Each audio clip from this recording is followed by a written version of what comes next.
Has anyone ever seen the movie Friends with Benefits? Yeah, pretty sure someone has. Typical Hollywood story. Male and female. That's a conversation. They end up becoming friends with physical benefits. In the end, they fall in love. Typical. That idea of a relationship with only sexual pleasure, there's no commitment at all, leads to my claim. My claim is that a friends with benefits relationship will not burden either individual in the relationship. My first point is that sexual relief is a positive form of pleasure between two committed friends. Sexual pleasure is healthy for humans. It's been proven scientifically. One thing is that it reduces chronic pain. In a study done by psychiatrists, a person was tested for reduced chronic pain by sexually inducing a woman. And while inducing the woman, they were pricking her fingers, and there were comparisons which showed that 50%. There was a 50% decrease in pain.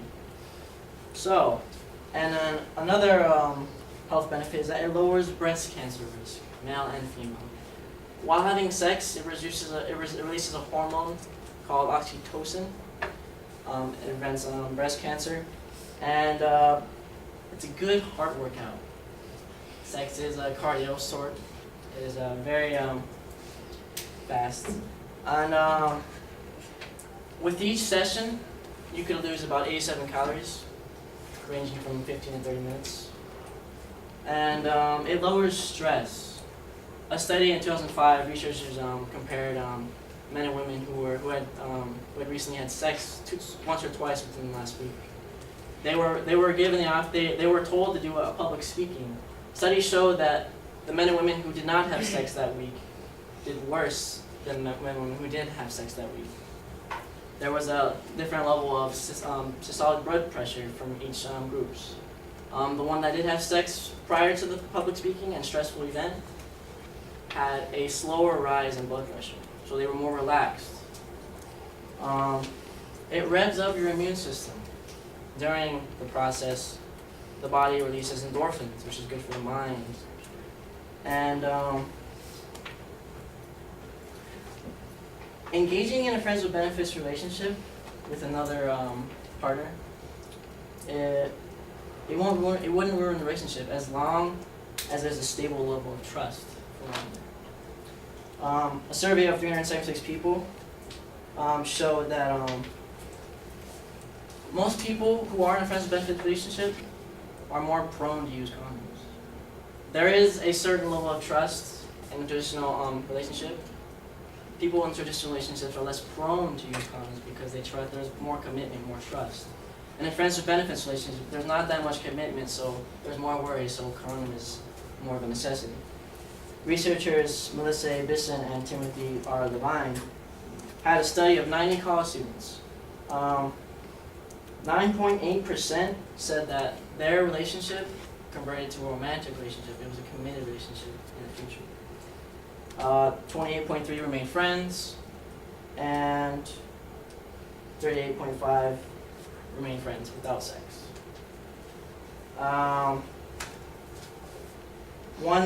The most mentioned thing when they were surveyed, they said that having sex with a known and trusted other while avoiding expectations and commitment and exclusivity. That was one of the most top said advantages of friends with benefits during the survey. Physical relief in the form of sensual or sexual experiences is convenient, safe, and quick. Technology today, we're very social on the internet. We have Facebook, email, our phones. There's 3.146 billion email accounts global. There's people send on a study of 68,000 mobile subscribers by Nielsen Newswire. 3,000 texts are sent monthly by the average 18 to 24 age student.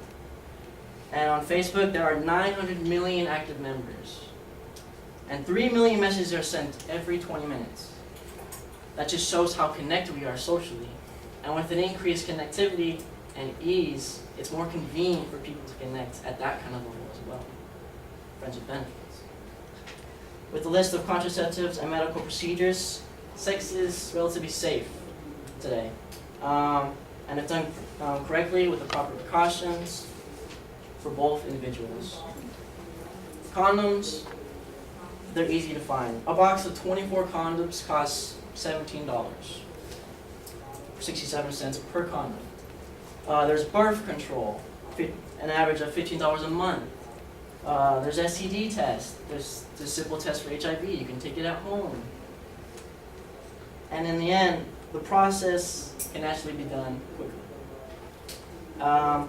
34 Canadian and American sex therapists had a study showing that the average sex length was 5 to 7 minutes. So, in conclusion,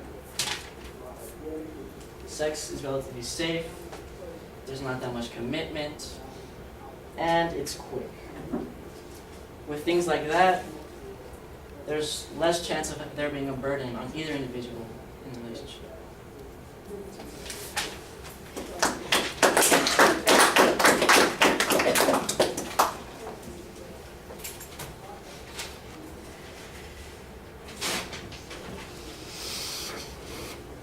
All right, well, you've got, Joshua, you've got negative phrasing in the proposition. That's a little bit confusing. The secondary points aren't really listed. You just start going into the body of the speech. And some of the secondary points don't seem to be connected at all to the proposition, which seems to be suggesting that this friends with benefits position is the one that is the most desirable or the most effective way at dealing with those issues. You've got a lot of arguments about what's beneficial about having sex. I'm not sure that there's a lot of dispute about that. Most people, I think, making that argument is not necessary. Like I said, there's no controversy on that. Your argument seems to be that sexual relationships within this particular context is more beneficial or has greater benefits than a sexual relationship in some other traditional relationship. And I don't get any comparative data on that. All of your information just seems to talk about sexuality and what benefits there are.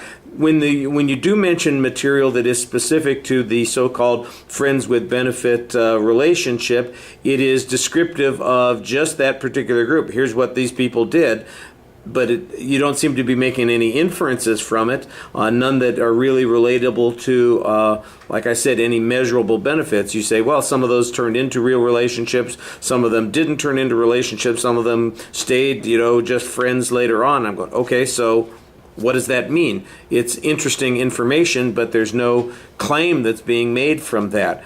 Condom costs, what's that got to do with the relationship that you're talking about here? I don't understand. The notion that sex is good for reducing stress, I think everybody understands that.